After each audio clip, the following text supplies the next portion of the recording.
স্পেশালভাবে যাদের স্কিনটা প্রচুর পরিমাণে ড্যামেজ হয়ে গেছে, কি স্কিনে প্রচুর পরিমাণে ম্যাস্তা আছে, কি দাগ আছে, কি স্কিনটা আগের থেকে আগে অনেক ভালো ছিল, এখন স্কিনটা দিনে দিনে নষ্ট হচ্ছে, যে আপনি স্কিন সবসময় ঠিক এবং ভালো রাখার জন্য আমি মনে করবো অবশ্যই আপনারা এই ক্রিমটা ব্যবহার করবেন।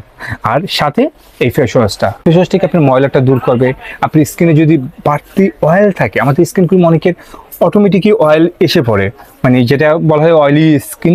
সো এটার জন্য এটা খুব ভালো, আপনি অয়েলি স্কিনটা কেটে যাবে। অনেকে কয় ভাই আমি শুধু ক্রিম নিব কি শুধু ফেস ওয়াশ নিবো, তাও নিতে পারেন, কোনো সমস্যা নাই। কেন আর এটা রেট 650 আর এটা হলো 1050। স্কিন পুরো পারফেক্টলি ঠিক রাখতে চাচ্ছেন তাহলে আমি মনে করবো এই দুইটা সেটই নিতে পারেন। এবং আপনার স্কিন ময়শ্চারাইজার করে, আমাদের স্কিনে ময়শ্চারাইজার করলে স্কিনটা একটু উজ্জ্বলতাটা বৃদ্ধি এবং সুন্দর রাখে, সো ভালো রাখে। আর বলবো অবশ্যই এটা একদম খুবই চমৎকার প্রোডাক্ট। আর এই ক্রিমটার আমার আগেও একটা ভিডিও আছে, ওইখানে ভালো রিভিউ পাওয়ার কারণেই আমি ফেস ওয়াশ সহকারে এবার ভিডিও দিতে আসলাম। আর যারাই আমার এই ভিডিওটি দেখছেন তাদের সবাইকে ধন্যবাদ। আর আমাদের ইউটিউব চ্যানেলটাকে আপনারা সাবস্ক্রাইব করে রাখবেন, আমাদের ইউটিউব চ্যানেলের বেল আইকনটা আপনারা অবশ্যই চালু করে রাখবেন যেন সবসময় আপনার কাছে ভিডিওটা যায়। আমাদের ফেসবুক পেজকে লাইক এবং ফলো করে রাখবেন, আমাদের টিকটককেও লাইক এবং ফলো করে রাখবেন। আর আপনারা সবাই ভালো থাকবেন। আসসালামু আলাইকুম।